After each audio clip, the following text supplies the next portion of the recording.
gentlemen, would you please welcome the Mayor of Bridgnorth, Councillor Norman Coffin. A lot of familiar faces down there. I'd like to welcome you all to this particular little ceremony of ours. It's an annual event now, and without any further ado, I'll do the countdown with the light switch on. This is where it all gets a little bit X Factor, very kind of tense and nervy. Okay. Ladies and gentlemen, the turning on of the Christmas lights. Are you ready? Yes! Are you ready? Yes! 5, 4, 3, 2, 1.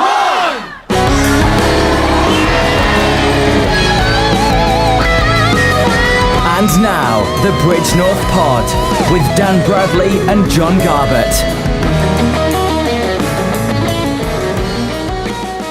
So, on Friday, the Bridgnorth Christmas lights were officially switched off. Last Friday, hundreds of people swarmed the town centre to partake in what was the second event of its kind. And I still can't believe it was only the second. School choirs and many other performers took to the stage, and although it was rather chilly, the high street was absolutely rammed with supporters. With my being ill, I wasn't able to make it down there, so was it another successful year for it? I believe so. It's certainly a bigger turnout than last year, and for anyone who'd been there before, it was pretty easy to find the key areas. There was plenty to do for all the family. Yeah. Now, high on my priority would have been, after our chat last week, did you find the beer buzz? I did see them, John. Their creation was very impressive. Any kind of mobile pub's fine by me. Please do drink responsibly. Yeah, again, do really drink responsibly. In this edition of the Bridgnorth Pod, we're going to be discussing about the recent torrential rain that has been battering a county and the chaos it's been causing for all of our drivers. Yeah, the Shropshire monsoon. And later on, we got Jonny Keeley from Fight the Bear. We mentioned last week we'd got an interview with him. He's going to talk about the new Fight the Bear album, isn't he, John? Yes, as well as some of his solo work, which is quite impressive. And in our What's On section with me, Lois Downes, I'll be giving you an update on all of the live music in town, as well as any upcoming community events. Contact the studio, join the discussion, tweet us at BridgnorthPod or visit us at thebridgnorthpod.co.uk.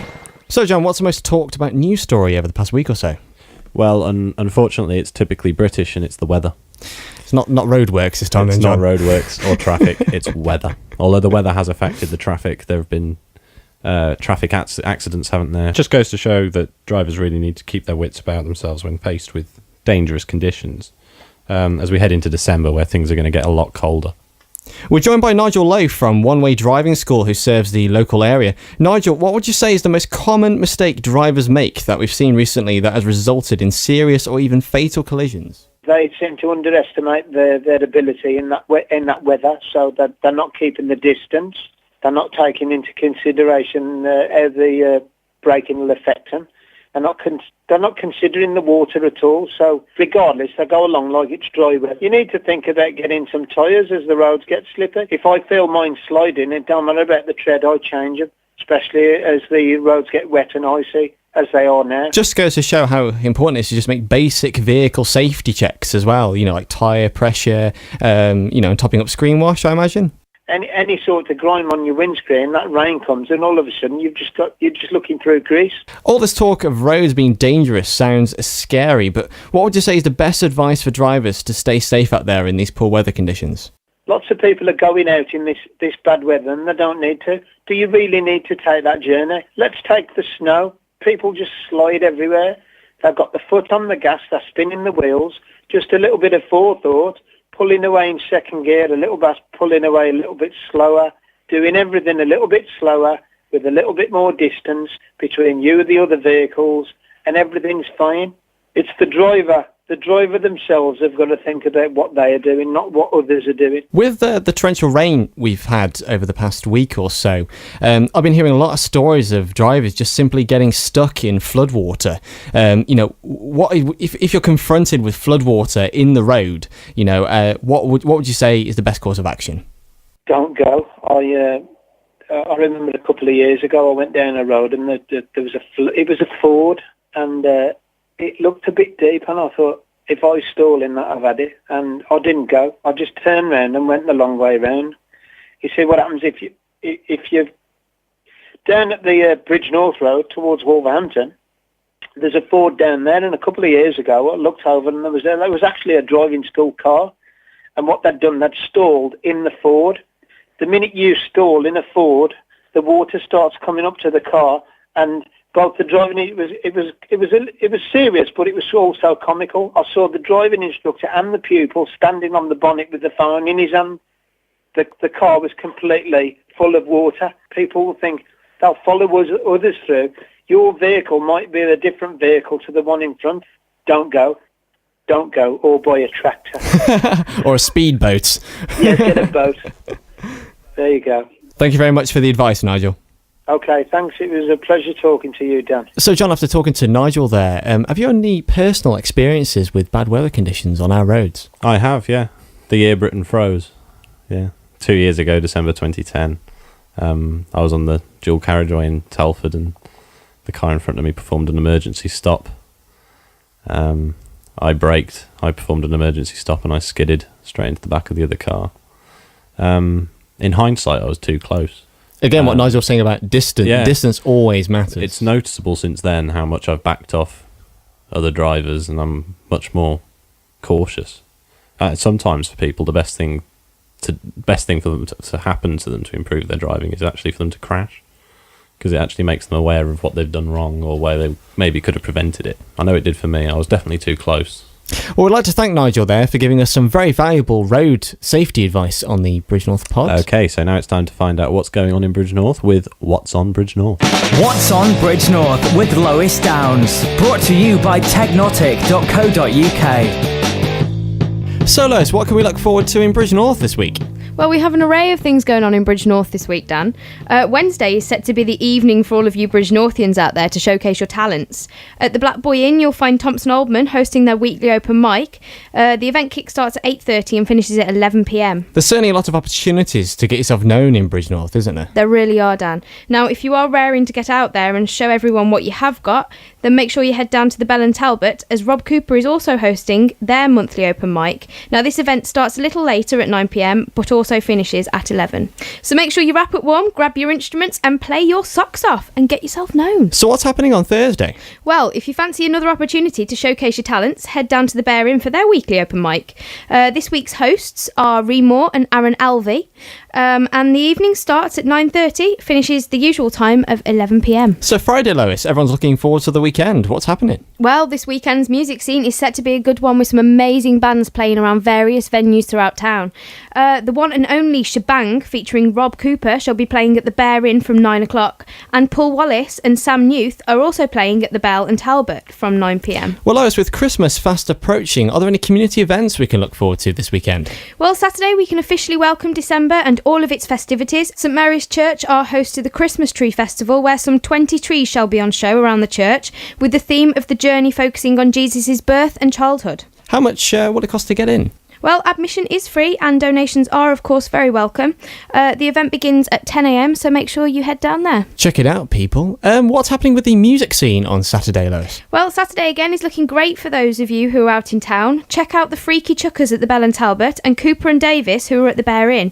Both bands start at 9 o'clock. So on Sunday, Lois, most people fancy a lie-in on Sunday morning. But what's actually happening on Sunday daytime? What could we miss? Well, this Sunday is Advent, and to get you all into the Christmas spirit, the Bridgnorth Christmas Market returns. Now, our market is full of festivities. It has over 85 stalls and is something that you can't miss, especially if you've got children, and it's just a great event to take the family along to. At this year's market, there will also be a Santa Dash for the Shropshire Smile Maternity Charity. I look forward to it. So that leads us nicely on to Sunday evening. What's happening?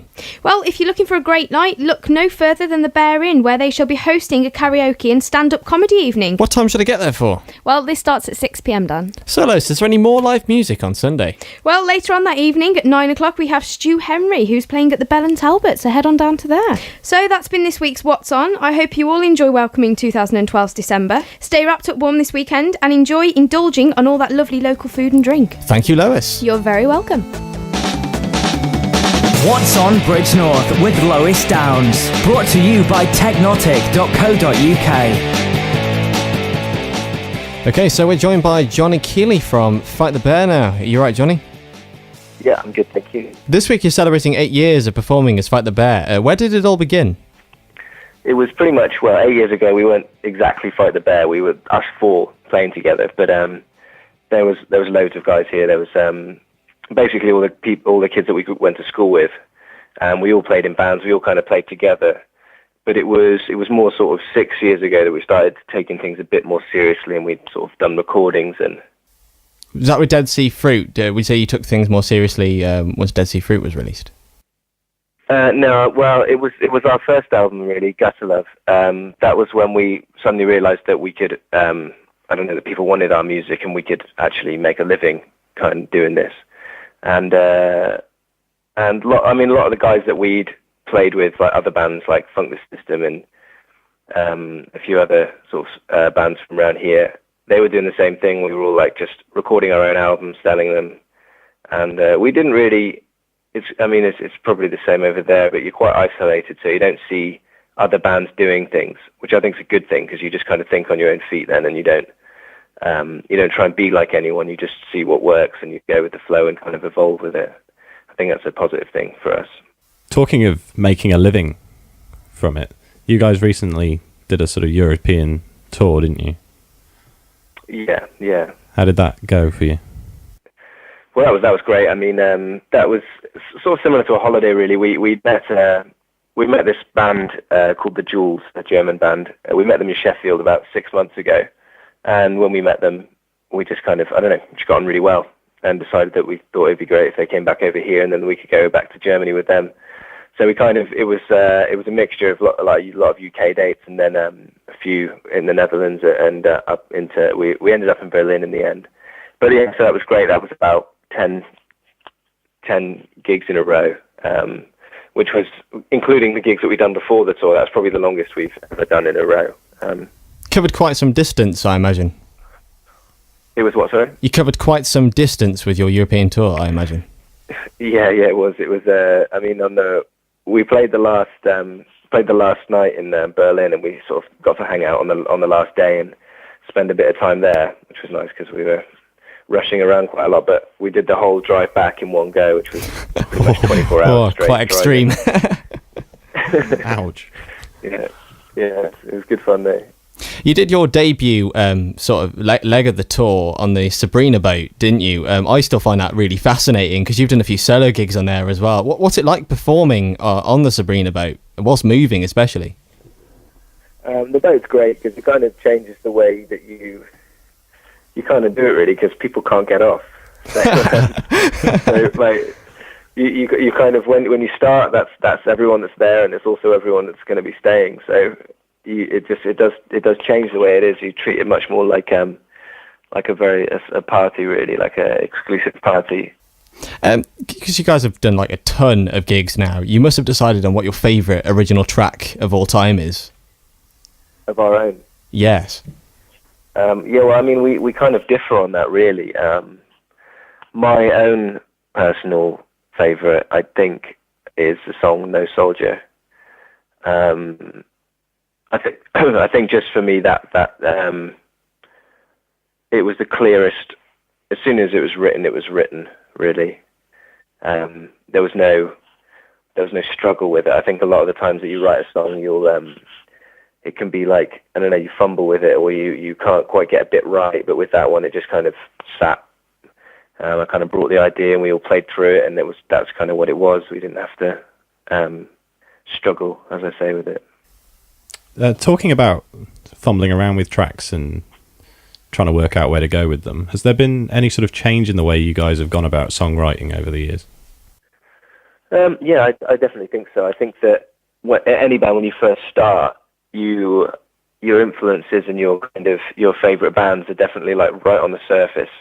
But now I think that we know what we are, and so when we write a new song, we're definitely writing our own music. It only sounds like us. I think in the beginning, like I say, our influences were definitely right on the surface, and you could hear, they like this band or they like that band, whereas now I don't think anybody could really place our influences, because I think our influences really are our previous music. Are we to expect a different sound from the new album? Because obviously Dead Sea Fruit was quite a change from Gutter Love. I think it'll be a similar change. I think it'll be another extreme change, but I don't think it's such an obvious change.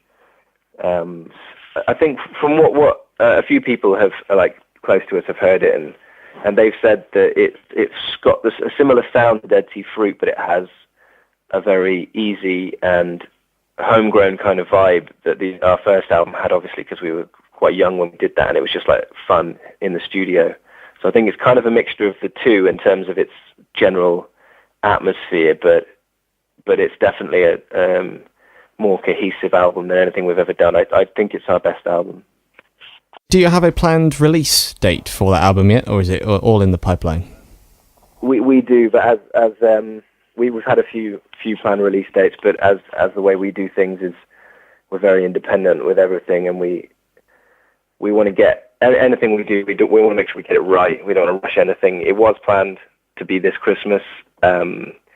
There won't be any official releases this Christmas. So, Jonny, how difficult is it to write a song in a night? As I've seen your SoundCloud, you've set yourself some serious challenges. Well, I mean, it's kind of two-sided, really. I mean, how difficult is it to finish a song when you haven't got a deadline? That's a harder thing for me. Whereas when you've got to finish the song, when I've, like, as you've seen, that I'll be on my SoundCloud and on Facebook, and I don't really have much sort of organisation to it. Just one night, I'll just be like, I'll try and write this song in 3 hours. So what I do is I'll put a message out on Facebook saying, I'm going to finish this song by midnight, and I'll post it on SoundCloud. And like I've written a lot of songs, a lot of terrible songs as well, but I definitely understand the way I go about writing a song. So for me, it's kind of an excuse to finish songs, because you just come up with an idea, you come up with some lyrics, and it does just flow out, provided you're in the right mood. I wouldn't try it if I wasn't in a very good mood. But it's a wonderful way of actually finishing songs and getting them ready. I imagine the deadline motivates you, surely. Yeah, absolutely. Yeah, but I mean, the downside being that all of the versions that are on my SoundCloud are mixed and mastered to my own sort of studio in a matter of like 10 minutes. So they sound really impressive for something done in about 10 minutes. Yeah. Thank you. Like I said, it's easy when you're doing it for yourself, because you know what you sound like, so nothing's going to be changing. Like, I know how to get my vocal how I want it, and I pretty much set up all of the processing on my vocal before I've started singing, just because I know exactly what my voice sounds like. Where do you get your inspiration for lyrics from? I mean, like, obviously, if you've got to write a song in a night, especially, but in general, do you have any like sort of sources of inspiration, or is it just simply hot penning? I try not to preach too much. I try not to try and make anyone think what I think. I do believe that like, if you've got a pretty good set of melodies and you put some really good strong lyrics over that, it's gonna make it. Whereas if you've got a great set of melodies and you put some like half-thought lyrics over it, it's gonna feel awkward and uncomfortable. So it is to me, it's really important, and I think a lot of people kind of like rush that part of it. It's the most important bit as far as I'm concerned, whether or not it's the bit that you always get right. I mean, I think it's the hardest part, because it's kind of the identity of the song, really. And you really need to be able to express what you think, otherwise you just won't get it down. Yeah, it's noticeable in the Fight the Bear stuff, because if you look on your YouTube and stuff, a lot of people say how they relate to the Fight the Bear lyrics, especially. Yeah, I mean, there is a definite direction that everything that we comes from, and for example, with Fight the Bear, me and Dunk, drummer, we spend a lot of time writing lyrics together. So we definitely, everything I'm singing isn't necessarily everything I've written. Some of it is, some of it isn't, and with Fight the Bear, I prefer sitting down with everyone and finishing off lyrics, or sitting down with a section and there might be a verse that needs filling, and we'll all sit down and do that, or someone will bring a whole thing, a whole part. But with my own music, I think I tend to personally go for more of a narrative, like a beginning and an end. It is slightly different. I don't know why that's the case, but it is. Yeah, Because with the Fight the Bear music again, going back, is there any sort of way you go about deciding who sings the songs? Because you sing most of them, but Jamie does things like Demons and Whiskey on the Rocks. I think that it's really just down to who brought the song. Yeah. Really, some songs, when we're all practicing, we're all in the rehearsal space, and we come up with a song on the spot. We tend to whoever sang it first is the singer. It's really who sings it sings. And if there are say a song like Moon, Jamie wrote that song. Yeah. And brought it to us. We all finished it off together, but predominantly and lyrically, he had that idea straight away. So I mean, it's kind of he's singing it. It's as simple as that, really. But where there are times when we'll switch over. For example, Jamie's voice over the top of my voice singing low is the most comfortable way for us to harmonise. I think we recognise the differences in our voice. I have a slightly softer voice and maybe a slightly lower voice, and so they sit together most comfortably. I think me low, him high. So I think that dictates a lot as well. We'll switch around sometimes. Yeah. As far as your solo stuff goes, are you planning on doing many gigs as a solo act? Yeah, well, I mean, this Friday, so Friday the 30th, I'll be playing just a short thing. It's like a charity event over in Shrewsbury. It's Lord's Hill Hotel it is. But I mean, it's funny because the solo stuff really came about as it's an album that I'm making, really. What I've called Superfly Idiot Guy. It's not so much me performing live. It was an album that I'm making, and it's actually quite electronic. It's kind of a mixture of what I sound like with kind of an 80s or more, as I say, electro feel to it. Jonny, are you do you busk at all with your original material? Yeah, I mean, I used to busk a lot more than I do now. I don't have so much time, and also it's become more difficult, I think. And if I was to busk, I wouldn't perform my own material in the way that it is, because it's finger picking and very low sung. It's not very loud. So to be honest, you're better off just bashing out covers if you're out busking and you want to, unless you're in sort of say Covent Garden where you've got a PA. Like I used to go down there when I lived in London. I used to go down to Covent Garden and watch the buskers down there playing their own material, and I bought CDs off so many of those guys, just because they can be heard. But if I was say in Shrewsbury or somewhere just with my acoustic, nobody would hear me over the crowds and the cars. Okay, a pretty big one for where we are now. When are Fight the Bear returning to play in Bridgnorth? Yeah, well, I mean, we haven't played there for a very long time. I think I think we played there last December for the last time, and that was just before we took 2 months off. Then we went straight into the studio in March. After, I mean, January, February last year, Dunk went away to Iceland. We all just sort of disappeared for a little while and didn't really see each other that much, just to get ready really for how much time we were going to be spending together. Yeah. But we've been working on the album for a lot longer than we thought we would be. We're still doing it now, and we're not really back on gigging. We're just taking, if someone asks us to come, we'll decide whether we want to or not. We haven't so much sat down with the diary and actually actively booked any gigs, so that's probably why we haven't been over. But hopefully in the new year we will start gigging at the same rate as we used to. In fact, probably more, because we'll be back on it. Whereas right now we are kind of not in administration, but we're administrating to like all of our things that we've got to do, all of the not playing music that a band has to do these days, because we're all independent. Boring admin work. Yeah.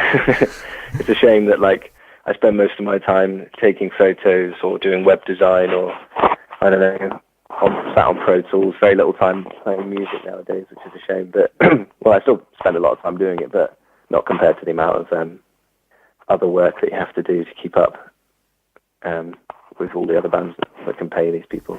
Now, John, of course, you've got some original material on SoundCloud. We came across Liars and Thieves, which is one of the tracks I believe you wrote in one night. Yeah, well, in 3 hours, in fact. That's pretty damn impressive. It sounds great. It's a funny story, really, because I thought, I know what I'll do. I had a general sort of idea of the instruments I wanted to use and the kind of feeling that I wanted to give, and I was about to start, and my friend knocks on my door just as I was about to start this 3 hour thing. I'd already put out the message and everything like that, and he was like, "Oh, do you want a cup of tea?" And I was like, yeah, I really do, actually. So instead of cracking on with the song, I just sat there with my friend for a little while, telling him what sort of song I wanted to write. So it was actually a little bit less, but I think that I'm glad that happened, because I'm really happy with that song. There's actually on my website, there's like a little breakdown of how I went about recording and writing that song. That'd be really interesting to read. What's your website address, Johnny? It is superflyidiotguy.com, and there's various things on there. It's still sort of a fledgling website, but yeah, in the blog section, there's a sort of a page of the process of how I did that. Cheers for talking to us, Johnny. It's been an absolute pleasure to have you on the Bridgnorth pod. We'll be in touch soon, yeah? Yeah, cool. Nice one, boys. Take care of yourselves. Oh, thank you. Take care. Have a good night. See ya. Bye. The Bridgnorth Pod with Dan Bradley and John Garbett. I'm Jonny Keeley, and this is a song I wrote called Liars and Thieves. Enjoy.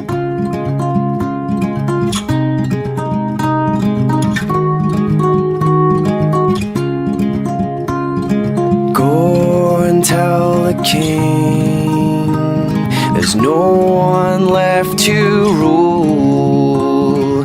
We have all become murderers and fools, liars and thieves, lovers and cheats. But don't you forget me before I forget you.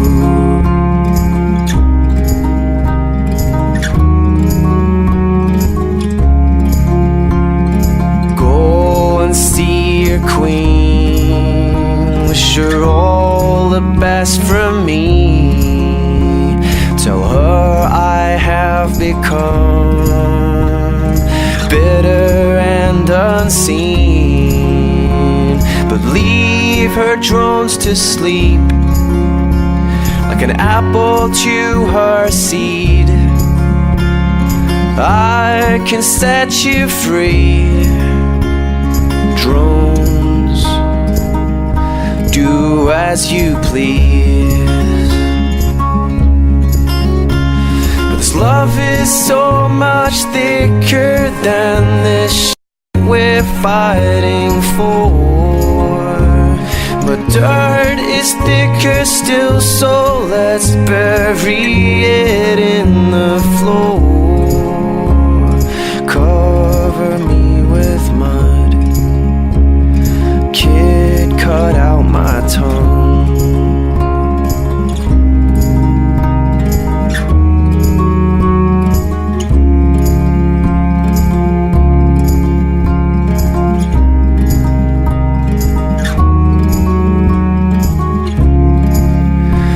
And take these fallen trees and build yourself a home.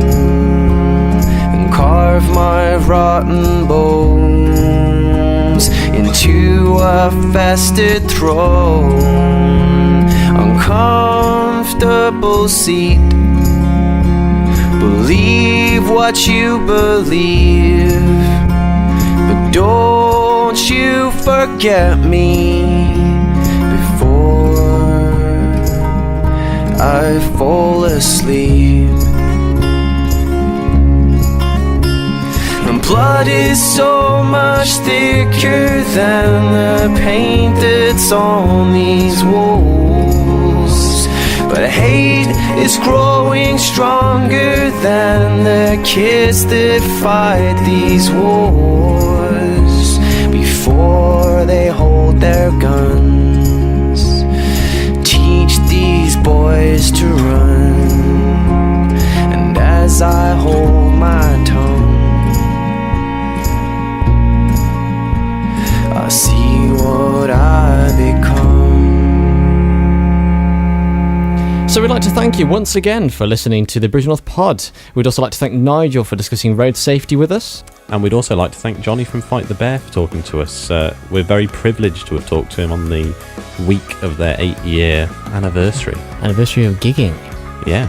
So from all the team here at the Bridgnorth Pod, it's goodbye from me, Dan Bradley. It's also goodbye from me, John Garbett. And goodbye from me, Lois Downes.